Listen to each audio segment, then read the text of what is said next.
예, 오늘 5번째 마지막 시간이 되겠습니다. 제가 수차에 반복해서 말씀드렸지만 저는 무슨 뭐 특별한 신령한 사람도 아니고 그냥 제가 평생 살면서 고민하던 그런 문제들을 나름대로 이해한 대로 같이 나누는 시간입니다. 근데 워낙 주제가 크다 보니까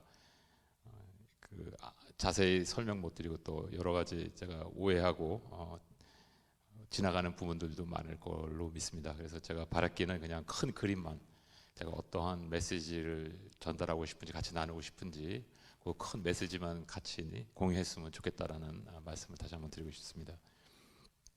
예수의 은혜의 시대가 드디어 실현되는 단계인가로 같이 말씀드리겠습니다.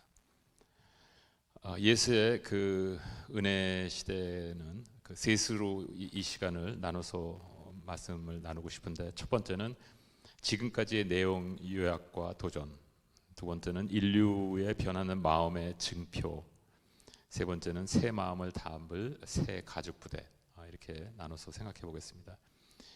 이 주제를 마지막으로 다 종합해서 말씀드리려고 하다 보니까 굉장히 여러 가지 측면들을 한꺼번에 다 아우러져서 진도를 나가야 될 것 같은데, 그러다가 보면 하나하나의 그 연결성을 혹시 잃어버리실 것 같아서 제가 미리 굵은 연결성을 먼저 보여드리고 그러고 시작을 하겠습니다.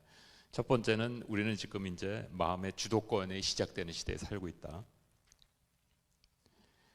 그것은 곧 인간의 자유권의 회복이고 하나님의 원래 계획이 완성되어 가는 단계다. 그런데 지금 이 시점에 우리는 경제, 사회, 지정학적 리스크가 고조되어 있는 그런 상황에 처해 있고, 특히 이 마음의 주도권을 갖게 된 이 시대라는 것은 MZ세대만 말씀드리는 것이 아니라 모든 연령층을 다 포함하기 시작했습니다. 그래서 특정 가치관 없고 단기적 현실에 초점을 맞춘 이 시대가 경제, 사회, 지정학적 리스크가 고조된 상태에서 서로 상호작용하면서 어떻게 이 시대를 극복해 나갈 것인가, 그 다음에 결국은 우리의 선택의 그 결과가 달려 있는데 어떻게 선택하느냐에 따라서 환란을 통한 회복이 이루어질 수도 있고 아니면 평화로운 전환으로 이어질 수 있다라는 그런 결론을 내겠습니다. 지금까지 내용 요약을 요약과 남은 도전을 말씀드리면, 이건 뭐 제가 여러 차례 말씀드렸기 때문에 다시 반복하고 싶지는 않고요. 다만 제가 말씀드리고 싶은 것은, 첫 번째, 사람이 이곳에 있는 것은 거룩하신 창조주 때문이다라고, 즉 하나님께서 본인이 창조하신 그 인간, 그래서 타락함으로 말미암아 왜곡돼서 하나님에 대한 지식이 없어진 인간에게 다시 하나님께서 계시는 것이고, 우리 인간이 이 땅에 있는 것은 바로 이러한 하나님의 주권 하에서 이루어지고 있는 것이다라는 것을 처음에 가르쳐 주신 거. 그 다음에 중요한 것은 바빌론 시대의 포로로 잡혀가는 그 시점을 통해 가지고 사람의 힘으로는 온전함이 불가능하다는 것을 전적으로 깨우쳐 주시고, 그래서 사람이 원하는 처음엔 하나님께서 직접 왕이 되셔서 이끄시다가 왕을 원해서 왕을 줬는데도 안 되고 왕국이 분열돼서 결국은 하나님께서 이제 바빌론으로 포로로 끌려가게끔 하는 그런 결론을 내시면서 가르쳐 주셨던 것이 무엇이냐면, 사람으로서는, 너의 힘으로서는 하나님께 돌아오는 것이 불가능하다라는 것을 가르쳐 주셨고, 그 다음에 4세기께서 예수 그리스도의 그 복음이 온전히 충분히 모든 사람들에게 보편적으로 신학적으로 다 이해될 수 있었던 것이 걸작품을 위해 예수께서 희생됐다라는 것이 정리가 됐고, 그 이후에 구원은 종교 행위가 아닌 오직 성령의 은혜로 말미암아 한다라는 그런 새로운 종교 개혁으로 시작이 돼서 지금 우리는 어떤 단계에 와 있냐면, 내 의지가 아닌 내 마음의 중심의 변화로 우리 하나님께 돌아가고 있는 시기가 시작됐다라는 말씀을 드렸습니다. 그러면서 우리는 끊임없이 반복적으로 종교적 행위로 회귀하려 하나, 하나님의 계획은 사람 마음 중심의 변화로 우리가 하나님께 돌아오는 것을 원하고 계신다. 그래서 고르반이라는 것을 우리가 한번 생각해 볼 수가 있고, 그 다음에 예수께 주권을 내어드린 마음에 이끌려 로마서 12장 2장 거룩함에 이르는 삶이 이 시대에 이제 실현되기 시작해야 된다는 것입니다.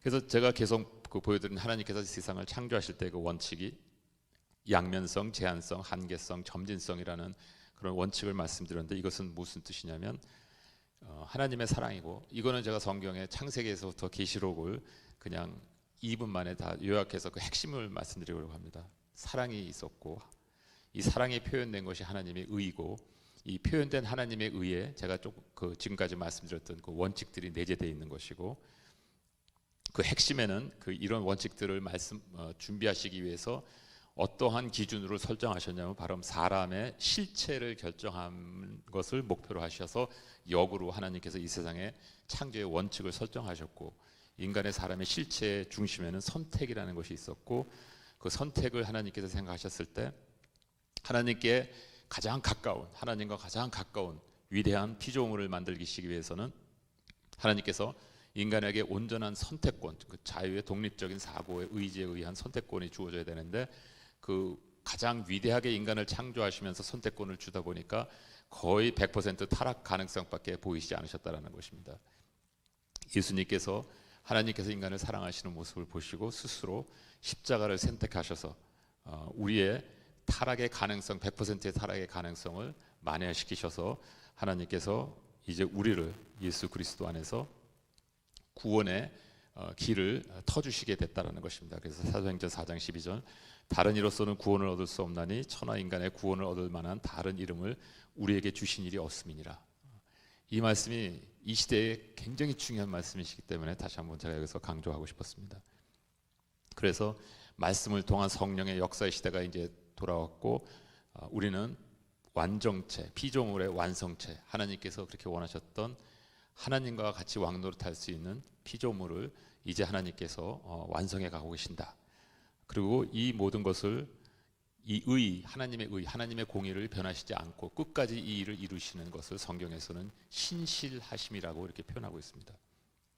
그래서 하나님의 사랑과 하나님의 공의는 상반되는 것이 아니라 하나님의 공의는 하나님의 사랑의 표현 방법이었고, 그 하나님의 공의를 끝까지 지키는 것이 하나님의 신실하심이고, 그 하나님의 공의를 인간의 연약함을 극복하게 하시는 것이 십자가라는 것입니다.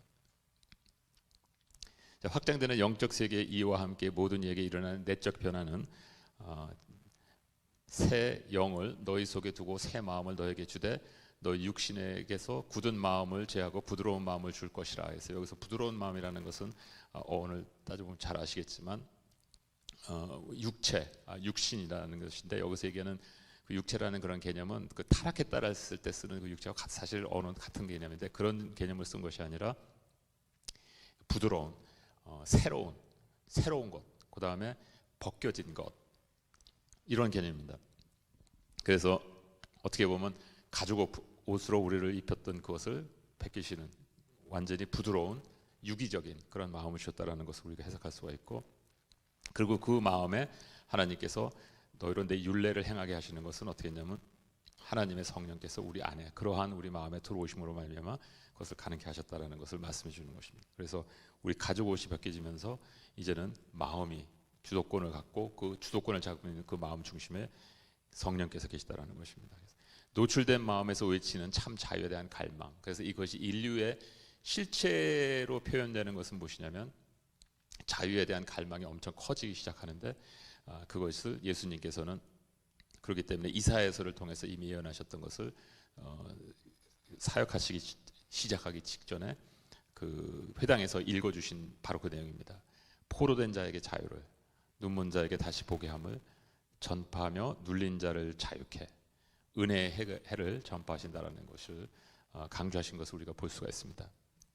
그런데 이러한 자유함은 진정으로 자유를 인지할 수 있고 그것이 무엇인지를 아는 사람에게만 누릴 수 있기 때문에, 이 시대에 이제 우리가 그러한 마음이 준비됐기 때문에 가능하다라는 것입니다. 자, 때가 되어 가죽 옷을 느슨케 하신 하나님과 그 결과에 대해서 우리가 생각하기 전에 잠깐 고려해야 될 사항이 하나 있는데, 그것이 뭐냐면 보편적 인류의 상태에 대해서 다시 한번 짚고 넘어가야 될 것 같습니다. 성경을 이렇게 쭉 보면은 또 결론만 말씀드리면 인류의 지속성의 장치를 하나님께서 허락하셨는데, 이것은 무엇이냐면 스스로 치유하는 능력을 내재시키셨다. 사람이 아플 때, 이상이 생겨서 왜곡이 돼서 아플 때 병을 고치는 인간의 마음, 인간의 육신의 그러한 것부터 시작해서 자연도 심한 어떠한 그런 훼손이 왔을 때 스스로를 치유하는 어떨 때는 그것이 일반적으로는 자연 재해를 통해서 다시 회복하는, 사회는 반란 같은 것을 통해서 다시 회복하는 그러한 내재되어 있는 스스로를 치유하는 그러한 역량이 이 자연 질서 안에 포함되어 있다는 것입니다. 그래서 균형으로 회귀하려는 끊임없는 갈등이 항상 이루어지는데 무엇이냐면, 사람이 타락해지거나 사회가 타락해질 때 그것에 대해서 그 카운터 밸런스하는 그런 갈등 가운데에서 이것이 그 온전하게 다시 회복될 수가 있지만, 만약에 악이 이길 경우에는 완전히 이게 전락했다가 그 전락한 만큼 회복하는데, 그 회복할 때 전락한 만큼의 큰 환란이 일어난다는 것입니다. 그래서 다만 그 수가 줄어들, 예를 들어서 사회가 멸망할 때 그 사회에 선을 이루려고 노력하는 사람들이 있지만, 그런 사람보다 악을 행하는 사람이 많아질 경우에 사회가 굉장히 악해집니다.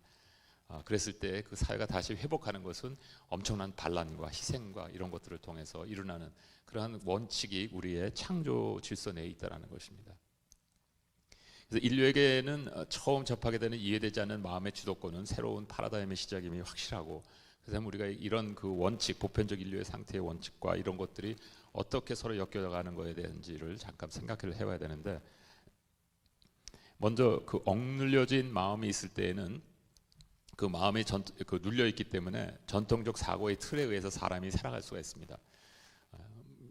예를 들어서 저희 세대가 어떻게 보면 가장 그 마지막 이런 것이 가장 확실한 마지막 세대라고 이렇게 볼 수가 있는데, 제가 청년 때만 해도 제 마음에 무엇을 느끼고 무엇을 원하는지는 중요하지 않았습니다. 제 생각이 뭔가를 해야 되고 무슨 가치관이 나에게 주어졌을 때 그것에 의해서 제가 거의 100% 움직이는 그러한 삶을 살았다면, 이제는 그렇지 않습니다. 이 마음이 풀어지니까, 마음의 주도권이 생기니까 마음이 표출되기 시작하고, 그 표출되는 마음에 있어서 이제는 그 표출되는 마음을 만족시킬 만한 체험에 의한 사고의 틀이 고정관념을 다 이제는 대체하는 그런 시대가 왔다는 것입니다. 그래서 어떠한 가르침도 체험으로 인증받아야 하고, 즉 마음이 설득돼야지 사람이 이제는 움직이기 시작합니다.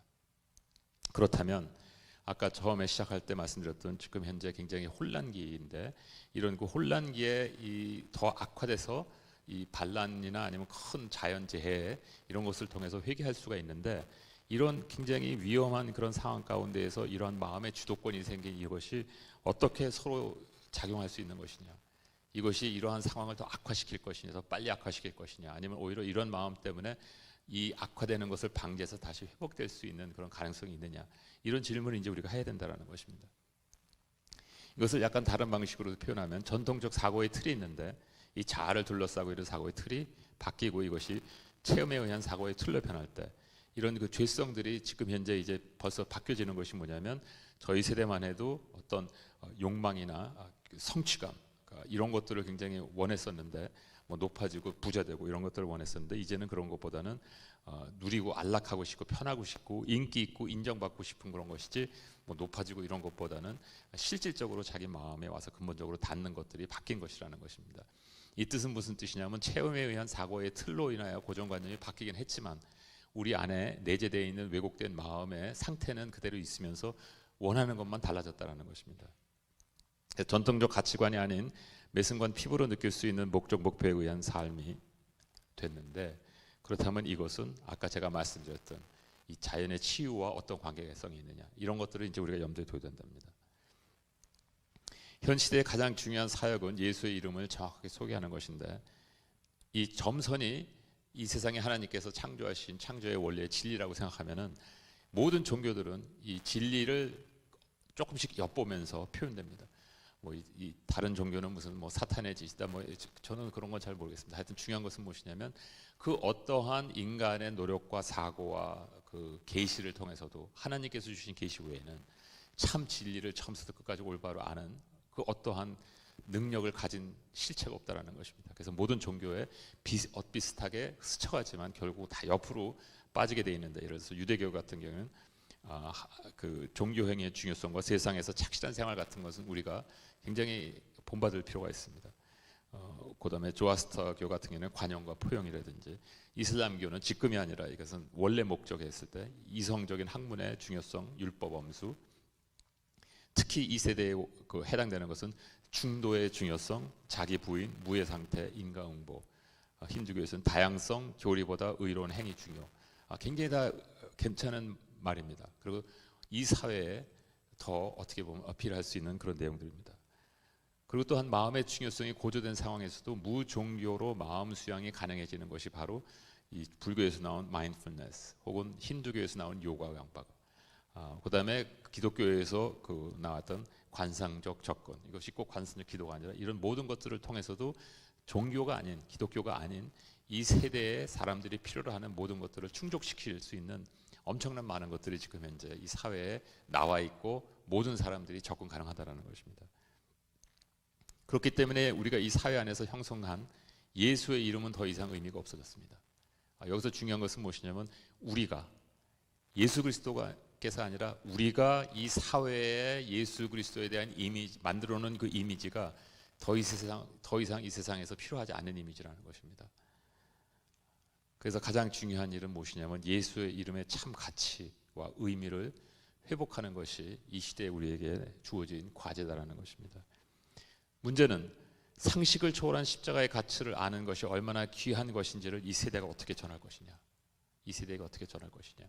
제가 그래서 아까 그 한 페이지에 계시록서부터 창세기에서부터 계시록까지 요약한 그 핵심 그 메시지, 그 하나님의 터질 것 같은 사랑, 예수 그리스도의 그 터질 것 같은 사랑, 그 안에서 탄생된 우리, 이런 그 하나님의 놀라우신 예수 그리스도를 통한 구원의 계획과 인간의 창조의 그 계획을 소설과 같은, 동화와 같은 이 사실을 어떻게 우리가 만들어 놔서 이제 더 이상 접근하려고 하지 않는 이 사회에 그 진리를 전할 것이냐. 모든 것을 직접 보고 느끼고 체험하게 전하는 마음이 움직이게 하는 이 세대에, 이것이 저희가 가지고 있는 도전이라는 것입니다.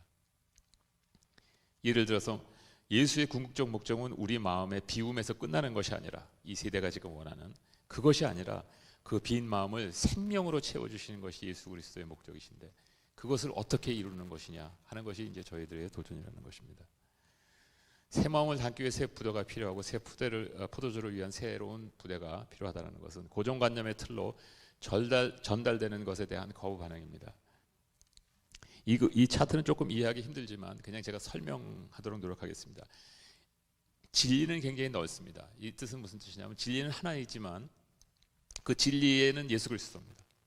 그렇기 때문에 예수 그리스도를 접근할 수 있는 방법이 굉장히 많지만 그 많은 가운데 그 세대가 필요로 하는 어떠한 사고의 틀 안에서 일반적으로 복음이 증거됐습니다.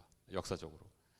그래서 지금 이게 소위 말하는 이제 그 분포인데, 도수 분포인데 가장 그 높은 거의 중간에가 뭐냐면 가장 대다수의 사람들이 순응할 수 있는 방식으로 예수 그리스도를 전한다, 이렇게 생각하시면 됩니다. 그래서 옆으로 삐질수록 그렇게 사람이 그런 다른 방법을 택할수록 교회에 나올 수 있는 사람의 수가 줄어들 확률이 높아진다, 이런 개념입니다.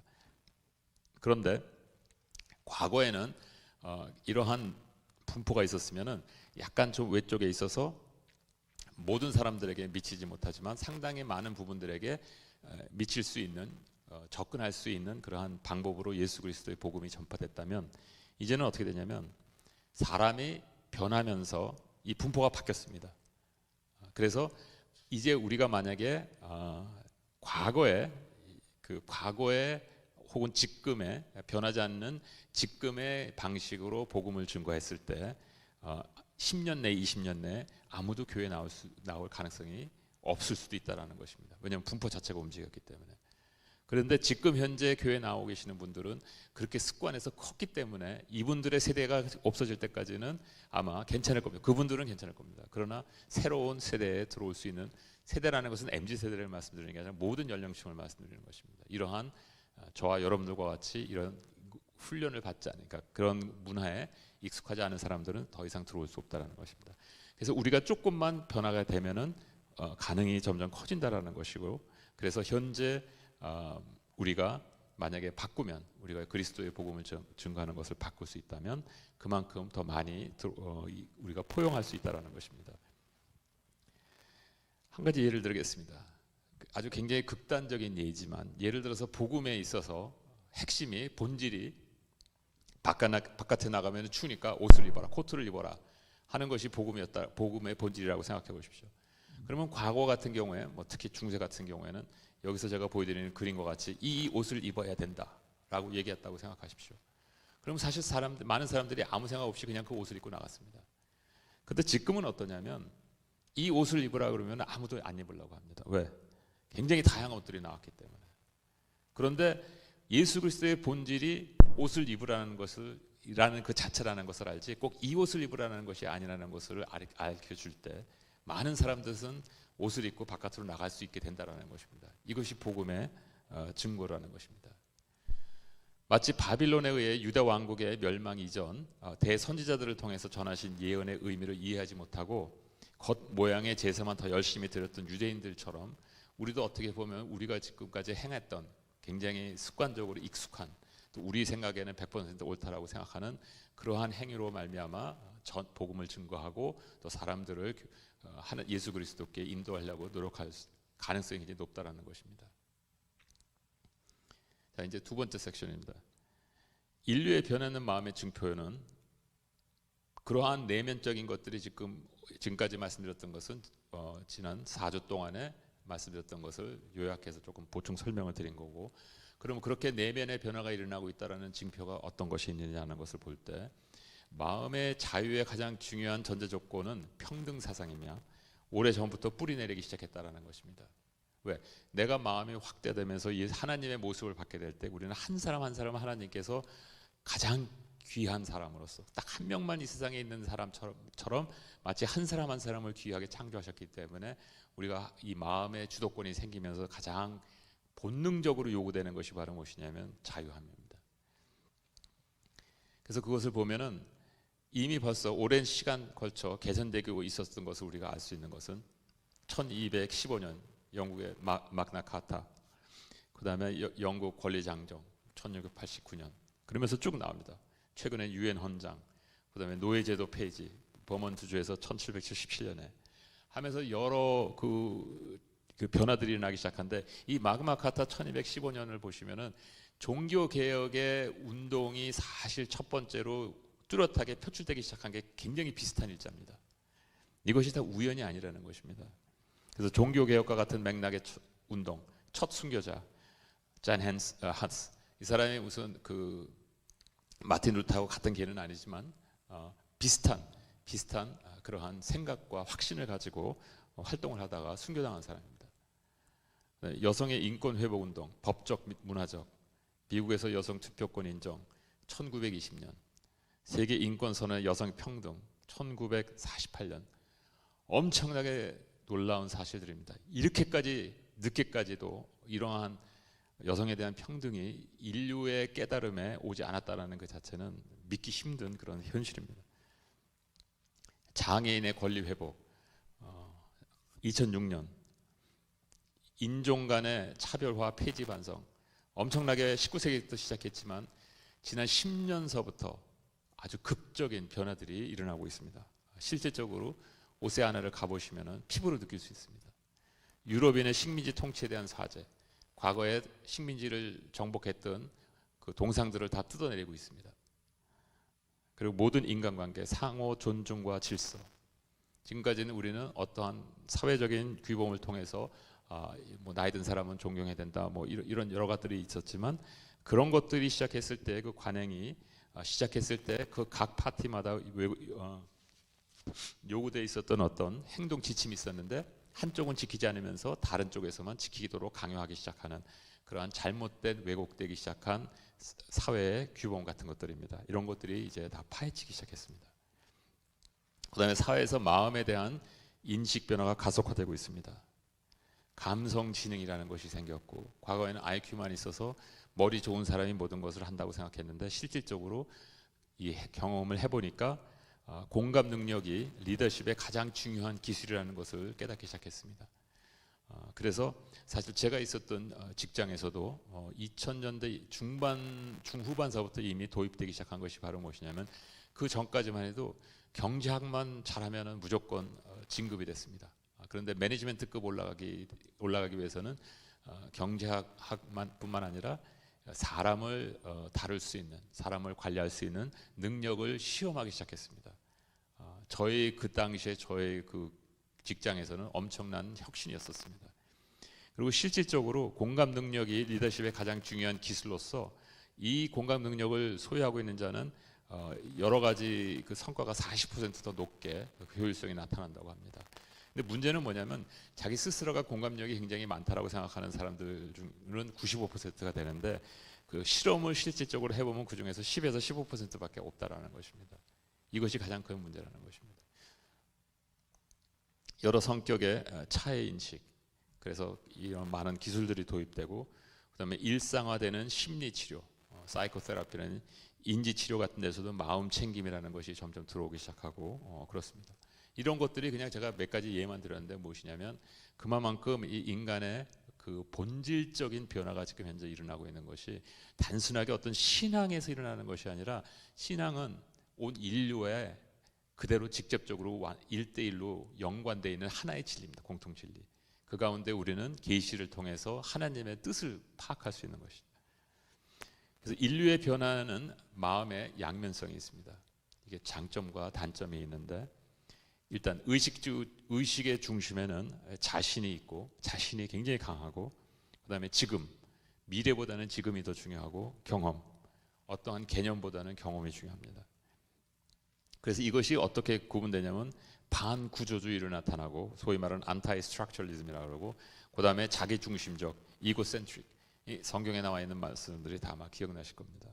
그래서 실질적으로 이것이 이제 어떠한 결과를 초래하게 되냐면 전통과 관행에 대한 거부 반응으로 일어나고, 경험에 근거한 지식, 자기중심적 해석, 그다음에 자기중심적 표현으로 다 이루어집니다.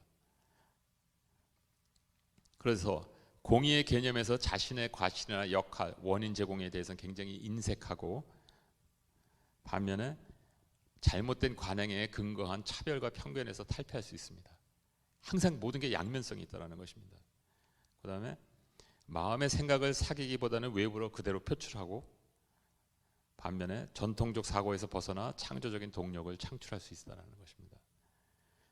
사회 공동체 질서에 대한 거부로 사회 혼란을 유발하고 공동체 의식이 약화됐지만, 반면에 각자의 의견을 존중하는 새로운 질서에 근거한 사회와 공동체 형성하는 데 기여하고 있다는 것입니다.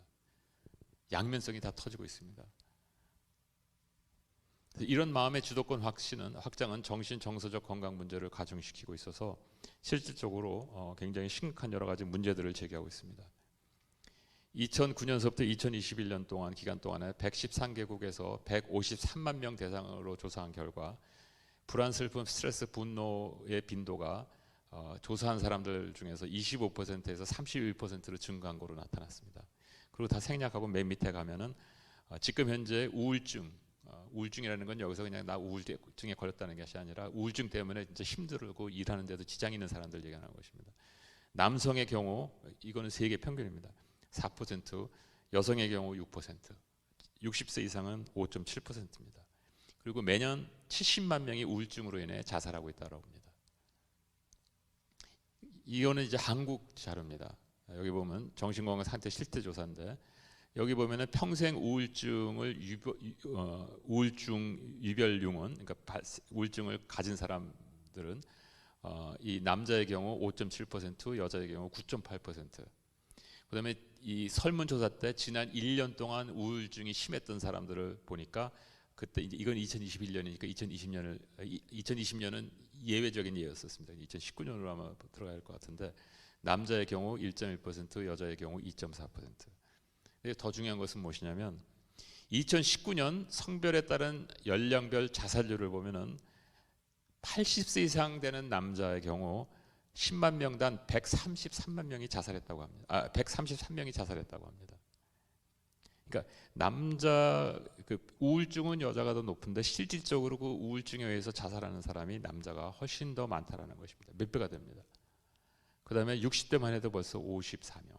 상당히 높은 그런 비율인 것을 볼 수가 있습니다. 이것들은 굉장히 제가 이게 파편적으로 제가 보여드리는 이유는 뭐냐면, 우리가 지금 현재 우리 주위에서 어떤 일들이 벌어지고 있는지 이해하고 있어야 된다는 것입니다. 양화되는 사회에서 승자와 패자로 구분되며 심리적 압박이 가중되고 있습니다. 마음이 노출된 이 세대는 잠재된 사회 갈등 가운데 단기간 부를 축적할 수 있다고 자신하는 그룹은 조기 은퇴를 꿈꾸고, 일부는 직장 생활하며 현재를 견뎌내기 힘들어하고, 또한 일부는 자신의 마음의 늪에 빠져 있습니다. 엄청나게 많은 사람들이 방에서 나오지 못하고 있는 상황입니다. 사회 갈등을 유발시켰는데 분배의 원칙 때문에 제도의 형평성이냐 이행의 공정성의 문제냐, 저축 보존 이전의 원칙, 연금제도 은퇴 연령, 연금 수령액의 문제가 있고, 노동시장의 규칙은 근로시간, 최저임금, 근로환경, 시장 접근성은 일자리 창업 여건과 환경, 하나하나 몇 시간씩 설명드릴 수 있는 그런 내용들입니다. 근데 하나님의 경제 정의는 이 모세 율법에 대해서 설명드릴 때 한번 들으신 분들은 기억하시겠지만, 하나님의 경제 정의를 이루라는 것은 우리 기독교인들이 받은 이 사회에 대한 소명입니다. 그러나 하나님의 공의를 실현하는 것은 생각지도 못하고 운을 바라며 불로소득을 통하여 삶을 이겨낼 방법들을 모색하고 있는 것이 대부분의 기독교인들의 현실입니다. 제가 그 초청을 받아서 어디 가서 이 기독교인의 특히 청년들, 직장인들이, 젊은 직장인들이 많은데 초청받아서 기독교인으로서의 직장 생활을 어떻게 해야 될 것이냐 하는 질문, 그 주제를 갖고 이제 말씀을 전하려고 하다가 하고 나서 이제 질문을 받기 시작했습니다. 그랬는데 어떻게 하면 이 땅에서 하나님의 공의를 우리 직장을 통해서 이루어낼 수 있느냐에 대한 관심은 한 명도 표현하지 않았습니다. 모든 질문이 뭐였냐면 비트코인에 투자해도 됩니까? 아니면은 자기가 이 지금 현재 불로소득, 근로소득을 강의 선생 강의하시는 분의 얘기를 들어보니까 근로소득을 통해서 우리가 사는 것이 하나님의 뜻이다 이렇게 얘기했더니 그렇게 하면은 자기가 퇴직해서 굶어 죽을 건데 그렇다면은 책임질 거냐 뭐 이런 식으로 얘기하고, 그렇기 때문에 복음에 대해서 우리가 어떻게 살아야 된다는 얘기하기도 전에 이런 사고에 함몰돼서 도저히 얘기를 끝낼 수도 없는 그런 상황에 처해 있는 것을 보고 제가 무너지는 것 같았습니다. 근데 그것이 우리의 현실이라는 것입니다. 이런 사람의 내면의 변화는 지정학적 갈등의 해소 혹은 증폭 유발을 하는데, 오늘 세계는 무엇 때문에 지정학적 리스크가 고조되고 있는가? 바로 잘못하면 우리는 이 지정학적 리스크에서 혜택을 보고자 하는 사람들의 혹은 이권 집단에 아무 생각 없이 끌려갈 수 있다는 것입니다. 지정학적 갈등은 패권 경쟁, 현재의 국제 질서에 대한 불만, 과거 영토 회복, 18, 19세기의 잘못된 역사 복원 혹은 회복, 경제적 이권 확보, 자연 접근성 및 이중 목적 제품 급증, 이념의 양극화, 정권 유지, 민족주의, 국가 간의 자존심. 이것은 1차 세계대전 전하고 똑같습니다. 2차 세계대전보다 1차 세계대전하고 굉장히 비슷합니다. 국가 통치 권력의 근원을 보면 민주주의의 경우는 국민 정치적 지지 필요가 하기 때문에 포퓰리즘 혹은 정치적 성향 좌우로 해서 평가하는 어떤 사람은 무엇인가 자기하고 동의하는 사람들이 있을 때 힘을 냅니다. 그래서 굉장히 허무하고 힘들 때도 뭔가 자기가 동요하고 같이 마음을 맞춰서 으쌰으쌰하면은 힘이 생기기 때문에 뭐를 으쌰으쌰하는 것보다는 으쌰으쌰하고 있다는 그 자체가 더 중요해질 수가 있습니다. 그것을 이제 이용하는 겁니다. 독재 정권의 경우에는 정당성과 면붕이 굉장히 중요한데 민족주의와 역사 복원이 이런 데 많이 활용되고 있습니다. 그렇기 때문에 우리가 현 시대의 성향을 볼 때 각자의 삶에 몰입하고 무관심한 것이 이 지정학적 리스크에 도움이 될 것 같으냐 아니면 해가 될 것 같으냐 하면은 어떻게 보면은 해가 도움이 될 것 같기도 합니다. 왜냐 앞에서 나와라 그랬을 때도 아무도 관심 없으면은 그것이 바로 이 지정학적 리스크를 감소시킬 수 있는 요인이기 때문에 그렇습니다. 현실에 집중하는 것은 잘 모르겠습니다. 그 사람이 현실이라는 것을 어떻게 이해하느냐에 따라서 각 사람에 따라서 달라지고, 그다음에 군중 심리, 독립적 의견, 이것은 자기가 깊이 있는 생각을 하는 경우에는 플러스가 되지만 그렇지 않고 으쌰으쌰하는데 잘 빠지는 사람의 경우에는 오히려 해가 됩니다. 가중된 무분별한 정보, 그다음에 철학적 고찰 부재, 목적 추구, 엄청나게 많이 쏟아져 오는 이 정보를 어떻게 구분할 것이냐. 그래서 국가 간 분쟁 증가와 민주주의가 후퇴하는 시점. 이게 민주주의를 미주주의. 그 어느 때보다도 개인보다는 글로벌 국가적 차원, 단기보다는 장기적 안목이 필요하며, 특히 기독교인의 경우 사회와 자신의 현실을 성경의 눈으로 냉철하게 고찰하고 이해해야 할 때다라는 것입니다. 어느 때보다도 우리는 말씀의 눈으로 이 세상을 바라보고 섣불리 판단하지 말고 섣불리 기울이지 말고 깊이 있게 모든 것을 고려하고 있어야 되는 시기라는 것입니다. 예를 보여드리겠습니다. 국가 간 및 내부 분쟁 수를 보면 최근에 국가 간, 즉 타국 개입의 분쟁이 엄청 빠른 속도로 늘어나고 있습니다. 굉장히 위험한 일입니다. 그 전에는 내부 분쟁이 일어나서 그 사회 자체 내 어떠한 그 선을 이루기 위한, 그러니까 좋은 결과를 이루기 위한 내부의 어떠한 정리되는 과정이 다수의 분쟁의 원인이 있었다면, 최근서부터 지난 10년, 15년서부터는 타국에서부터 침입 때문에 일어나는 분쟁이 빠른 속도로 갑자기 늘기 시작했다는 것입니다. 또 하나는 뭐냐면, 지난 한 50년 동안 민주주의가 빠르게 확산되다가 최근 한 10년, 5년, 10년 전서부터 독재가 갑자기 빠른 속도로 확장되고 있습니다.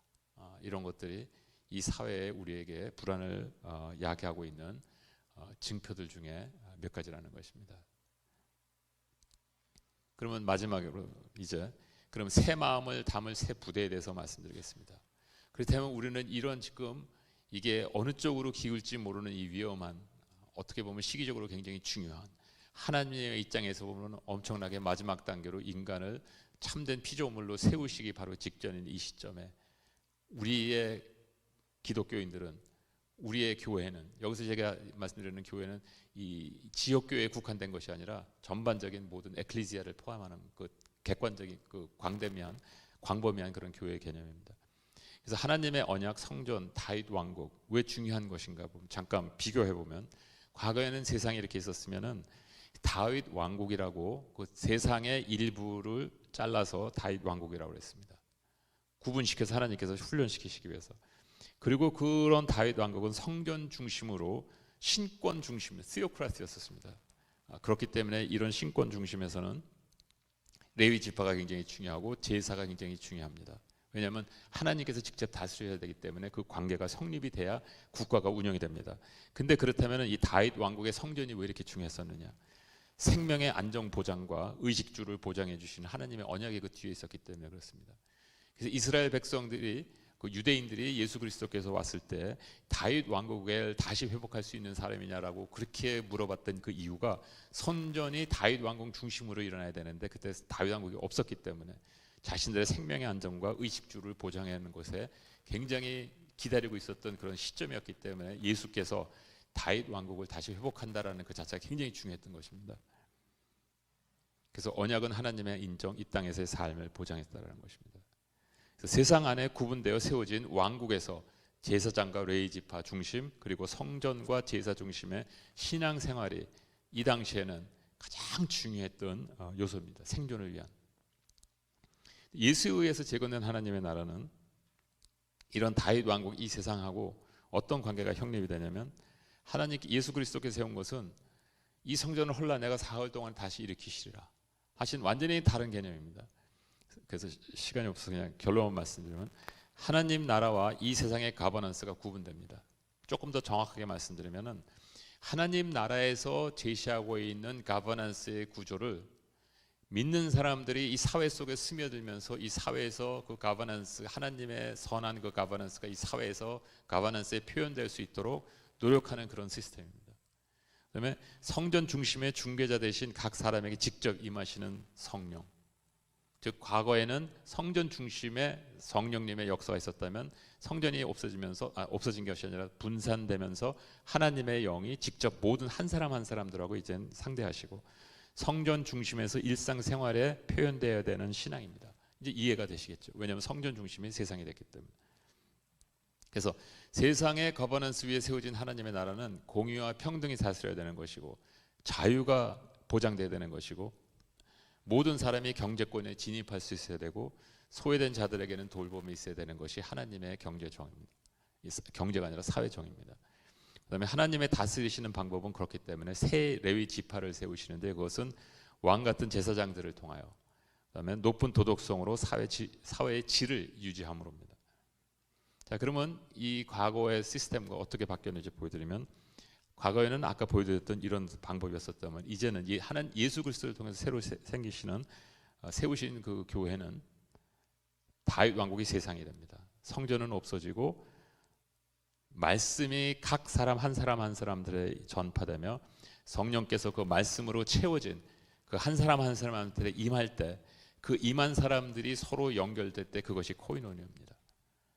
그리고 그 코이노니아가 바로 이 예수 그리스도 안에서 이루어지는 코이노니아가 되고, 그래서 예수님께서 보혜사 곧 아버지께서 내 이름으로 보내실 성령, 그가 너에게 모든 것을 가르치시고 내가 너에게 말한 모든 것을 생각나게 하시리라. 성령의 어떠한 활동 영역을 이미 예수님께서 예언하셨고, 성령께서는 그 활동 영역 예수님께서 예언하신 그대로 이행하고 계시는 것을 우리가 볼 수가 있습니다. 그러면서 왕 같은 제사장들이 곧 새 성전이 됐다라는 것입니다. 그래서 에클레시아는 이제 이 세상 속에서 각 처소에서 흩어져 있는 각 한 사람 한 사람이 바로 하나님의 성전이고, 그 각 흩어진 한 사람 한 사람들이 네트워크를 통해서 서로 위로하고 격려하고 힘을 줄 때 그것이 코이노니아고, 그 장소가 있는 것이 하나님의 나라라는 것이고 바로 그것이 교회라는 것입니다. 그래서 핵심은 하나님과 각 사람의 마음 가장 깊은 곳의 직접적 연결인데, 이것을 조금 전에 설명드린 것을 조금 사람 중심으로 다시 한번 살펴보겠습니다. 말씀드렸던 것처럼 이제는 더 이상 접근이 불가능했던 이 세상에 대한 이 다차원의 세상에 대한 지식이 물리적 세상에 표현이 됐고, 즉 역사를 통해서 하나님께서 이름을 묘사하셨다라는 것, 역사를 통해서 하나님의 이름을 새겼다라는 말을 제가 말씀 많이 드렸을 겁니다. 그 역사 가운데서 새겨진 그 말씀이 우리의 지식 범위 내로 들어왔고, 그래서 4세기에 이것이 이제 정경화를 통해서 완전히 정립이 된 상태가 우리 안에 들어왔고, 그것을 통해서 진리의 성령께서 우리 안에서 우리를 만지시면서 이 우리 안에 들어와 있는 이 말씀이 성령에 오시는 그 성령께서 그 성령 들어온 말씀과 융합되면서 그것이 바로 예수 그리스도입니다. 우리 삶을 지배하시는 예수 그리스도. 그래서 이제 내가 그들에게 일치한 마음을 주고 그 속에 새 신을 부어 주며 그 몸에서 굳은 마음을 제하고 부드러운 마음을 주시며라는 것은 무슨 개념이냐면, 만약에 과거에 처음에 성령께서 임하셨을 때는 이런 마음이 아니라 이런 상태로 있다라는 것은 무엇이냐면, 굳은 마음이지만 성령의 임재하심이 강하게 임할 때 그 사람을 이끌어 주실 수가 있습니다. 그런데 하나님의 목적은 사람을 하나님의 뜻대로 이끄시는 것이 하나님의 목적이 아닙니다. 하나님의 목적은 뭐냐면, 성령의 능력으로 우리의 굳은 마음을 억제하고 이끄시는 방법에서 우리 안에 내주하시며 마음 자체를 새롭게 하시는 것이 목적이라는 것입니다. 즉 과거에 우리는 어떤 생각을 했냐면, 성령께서 나를 임하셔서 나를 완전히 지배하셔서 하나님의 일을 행하시게 하는 것이 성령의 이끄심의 방법이라고 생각했으면, 사실 그렇게 또 하셨고, 오늘날에 있어서 하나님께서 그렇게 하셨던 것은 바로 무엇이냐면, 오늘날의 일을 이루시기를 원하셨던 것인데, 그것이 뭐냐면 우리 마음에 우리가 성령의 강압적인 능력에 이끌려서 무슨 일을 하는 것이 아니라, 우리 마음에 하나님께서 이제 그러한 것들을 체험했으니 내 마음을 열어줄 테니까 내 마음이 성숙해서 내 성령의 능력으로 내 마음이 네 스스로 이제 선택해서 하나님의 거룩하심에 도달하라. 즉 내 마음이 성화되는 그 자체가 성령님의 궁극적인 목적이라는 것입니다. 왜? 그렇게 되면 자연적으로 행동은 따르기 때문에 그렇습니다. 이것이 하나님께서 이제 우리는 그 에스겔서와 예레미야를 통해서 우리에게 예언하셨던 것이고, 바로 그것이 지금 현재 이루어지고 있기 때문에 우리가 우리 주위에서 이 세대를 이해하지 못하고 엄청난 변화들의 소용돌이 가운데서 처하게 된 것이 이러한 영적인 변화가 우리 가운데서 일어나고 있기 때문이라는 것입니다. 자, 성령의 사역의 말씀의 중요성을 부각하는데, 사실 이것이 제가 보기에는 가장 중요한 내용인 것 같습니다. 체험에 의한 사고의 틀에서 마음이 생각을 지배하고 있었으면, 이제는 생각과 마음이 그 굳은 마음이 있었으면 감성에 의한 신앙으로 인생을 낭비할 수 있었습니다. 우리는 성령의 강한 이끄심으로 우리가 이끌리고 있다라고 생각했지만, 어떻게 보면 고정관념에 의해서 우리 삶을 억누르면서 무조건 따라가게 하는 그러한 관행이 우리를 누리고 있을 수 있다라는 겁니다. 내가 증거하노니 저희가 하나님께 열심히 있으나 지식을 쫓은 것이 아니다라고 사도 바울은 경고하고 있습니다. 이제 말씀이 들어갔을 때, 온전한 말씀의 이해가 들어갔을 때, 성령이 그 말씀과 합해됐을 때 제일 먼저 일어나야 될 것이 바로 무엇이냐면 순종입니다. 마음의 순종. 그랬을 때 비로소 우리 삶에 말씀이 체험이 되는 것이고, 순종으로 인하여 말씀이 체험이 되는 것이고, 그 체험된 삶에서 성령의 역사로 말씀이 생명으로 변하십니다. 이것이 로고스의 역사입니다. 이 로고스의 역사가 일어났을 때 이 로고스를 내 안에 담고 있는 것이 아니라 이 로고스를 퍼줘야 합니다. 이것이 제자 삼는 것입니다. 말씀을 같이 나누고 옆에 있는 사람들에게 증인이 되시고 성경을 설명해주고 내 삶의 체험을 공유하는 것입니다. 퍼주는 것입니다. 로고스를 퍼줄 때 그것이 레마의 역사를 합니다. 하나님의 말씀은 그 말씀이 이루어질 때까지 땅에 떨어지지 않거든요. 끝까지 영원히 계시는. 만약에 내 삶에 순종이 없고 그 말씀이 지식으로 있을 때 내가 그 말씀만 그냥 단순하게 전한다면 그것은 지식을 전할 수 있지만 능력은 없습니다. 생명을 전할 수가 없습니다. 내 안에서 내가 순종해서 그것이 나에게 지식적으로 체험이 될 때, 내 안에 말씀이 생명으로 변하는 그 로고스가 될 때 비로소 나는 퍼줘야 하고, 퍼줌이 없으면은 그 말씀은 내 안에서 잠재되고 그냥 잠잠히 머물러 있습니다. 그러나 내가 퍼줄 때, 비게 될 때, 내가 퍼줬기 때문에 비게 될 때 새로운 말씀이 들어올 수 있습니다. 그래서 새로운 말씀이 공급되고 똑같은 것을 반복할 때 또 퍼질 수가 있습니다. 이것을 보고 말씀의 신진대사라고 하고, 이 말씀의 신진대사가 있을 때 사람은 살 수 있습니다. 사람들이 저보고 당신은 신앙생활하는데 기복이 있느냐 이런 얘기를 합니다. 그래서 나는 신앙의 기복이 뭔지 잘 모르겠다 이런 얘기를 합니다. 그럼 잘 믿으려고 안 그래요. 진짜로. 왜냐하면 이 말씀의 신진대사가 계속 일어나고 있으면 기복이 없거든요. 왜냐하면 뭐 흥분해서 뭐 막 열심히 했다가 뭐 또 가만히 침체됐다가 쓰러졌다, 그게 아니라 그냥 평생 그냥 이렇게 사는 겁니다. 저 사람의 신앙이 있는지 없는지 모르는 것처럼 평생 그것이 교회 학교가 됐든지 성교가 됐든지 뭐가 됐든지 계속적으로 이 말씀의 신진대사를 통해서 우리가 살아가는 것입니다. 그럴 때 우리의 진리에 일치하는 틀이 형성된다는 것입니다. 그래서 시간이 없어서 말씀을 듣고 묵상하고 말씀에 순종해서 살아있는 말씀이 우리에게 있을 때 그 말씀을 전하게 될 때 레마가 나오고, 이것을 반복하는데 몇 번 반복해야 되느냐? 평생 반복하면서 사는 것입니다. AI가 절대 도울 수 없는 영역입니다. 자, 이것은 제가 보여드렸던 세 번째 주의 그 차트입니다.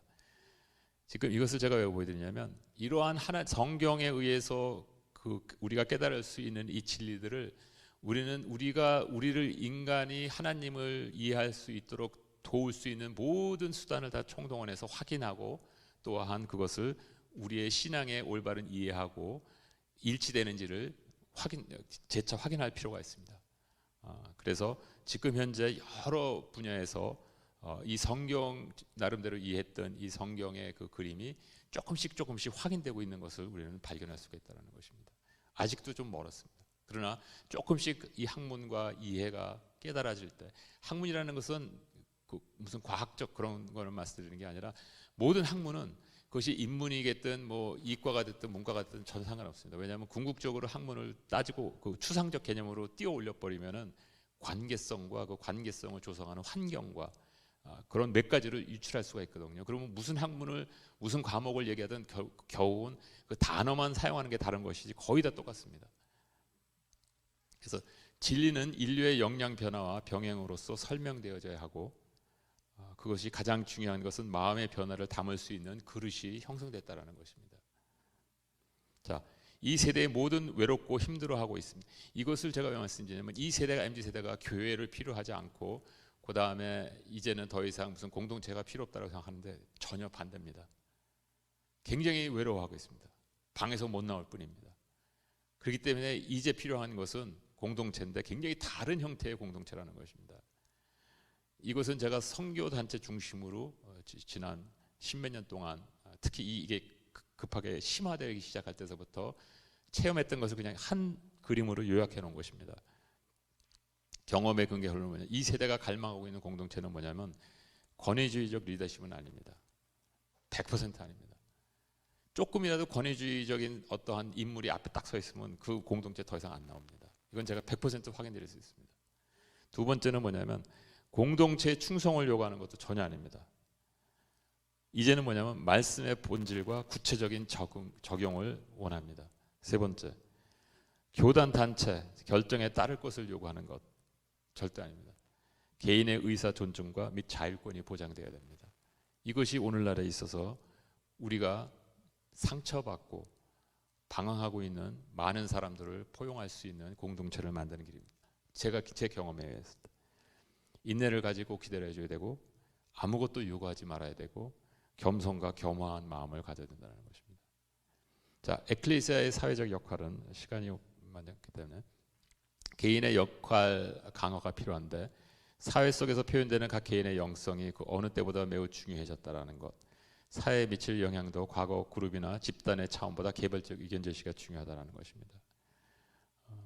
그 다음에 공동체의 역할 변화가 요구되는데 선교, 과거에는 아직도 믿지 않은 많은 민족이 있었기 때문에 실질적으로 선교를 보내는 것들이 굉장히 중요했는데 사실 그것이 십몇 년 전서부터 굉장히 빠른 시일 내에 바뀌기 시작했습니다.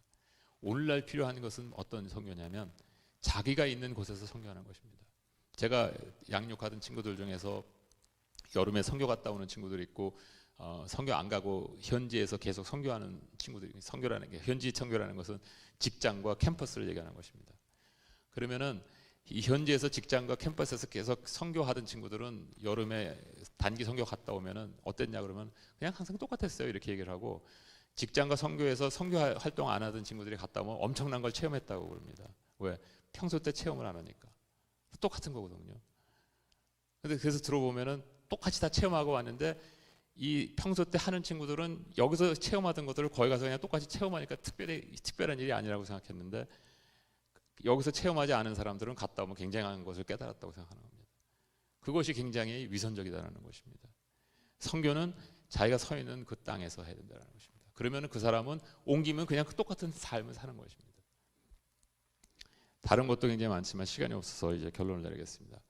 평화로운 전환이 될 것이냐, 미래는 보장될 수 있는 것이냐라는 질문인데 이게 제가 첫 번째 강의 때 보여드렸던 그림입니다. 특히 보시면 분쟁으로 인한 사망자 수가 10만 명당 굉장히 높이 올라가는 경우가 있죠. 근데 1600년도에 올라간 게 뭐냐면 16세기 거의 100년 동안 엄청난 종교 개혁의 운동들이 일어났습니다. 뭐 여러분 잘 아시겠지만 그 독일, 스위스 그쪽을 중심으로 해가지고 그러다가 30년 전쟁이 일어났습니다. 이 엄청난 종교적인 변화가 일어나면서 30년 전쟁이 일어났는데 그 30년 전쟁이 아시는 것처럼 유발됐던 건 뭐냐면 캐톨릭과 개신교의 충돌이었습니다. 결국은 물론 다른 굉장히 여러 가지 요소들이 있었지만 결국은 그거였고, 그것 때문에 보시는 것처럼 2차 세계대전 때 죽었던 만큼 거의 비슷한 수가 더 어떻게 보면 더 오랜 기간 동안을 합쳐보면 더 많이 죽었습니다. 엄청난 그 고난을 통해 가지고 이 사회가 자기 스스로를 교쳐나가는 그런 과정을 겪었다라는 것입니다. 그렇다면 지금 저울에 걸려 있는 우리의 미래입니다. 우리의 거룩함에 의해서 좌우될 것이라는 것입니다. 우리는 과연 이러한 과정을 거쳐야 될 것이냐, 아니면은 없이도 전환할 수 있을 것이냐 하는 그러한 고민을 저는 많이 합니다. 저는 나름대로 답이 여기 있다고 생각합니다. 사회의 타락을 막을 수 있는 것은 거룩한 사람이 높은 위치에 올라가서 영향력을 행사하는 게 아니라 그냥 소수의 의인이 그 사회에 있으면 된다고 생각합니다. 소수의 의인이. 왜냐하면 과거에도 그랬거든요. 그래서 이는 너희가 흠 없고 순전하여 어그러지고 거스르는 세대 가운데 하나님의 흠 없는 자녀로 세상에서 그들 가운데 빛으로 나타내며, 이게 저는 우리 기독교인들이 할 수 있는 가장 위대한 능력 있는 일이라고 생각합니다. 그래서 이 사회를 섬기는 왕 같은 제사장들의 역할은 미련한 방법으로, 높은 도덕성으로, 가난한 마음으로, 하나님을 경외함으로, 그 다음에 외롭고 그러나 인내함으로 이 사회에서 빛이 되는 것입니다. 마치겠습니다. 너희는 가만히 있어 내가 하나님 됨을 알지어다. 이 시기에는 진정으로 여기서 가만히 있으라는 것은 아무 행동도 하지 말라는 것이 아니라 하나님을 주목하려는 것입니다. 내가 열방과 세계 중에서 높임을 받으리라. 그래서 우리가 침묵하고 하나님을 바라볼 때 예수 그리스도의 참 복음을 우리 안에 새롭게 경험할 수 있을 것입니다. 그래서 베드로의 고백처럼 주의 영생의 말씀이 계심에 우리가 네게로 가오리까, 이런 고백들이 저희뿐만 아니라 이 세대를 살고 있는 많은 외로운 사람들의 입에서 터져 나오는 그런 시기가 오기를 기대합니다.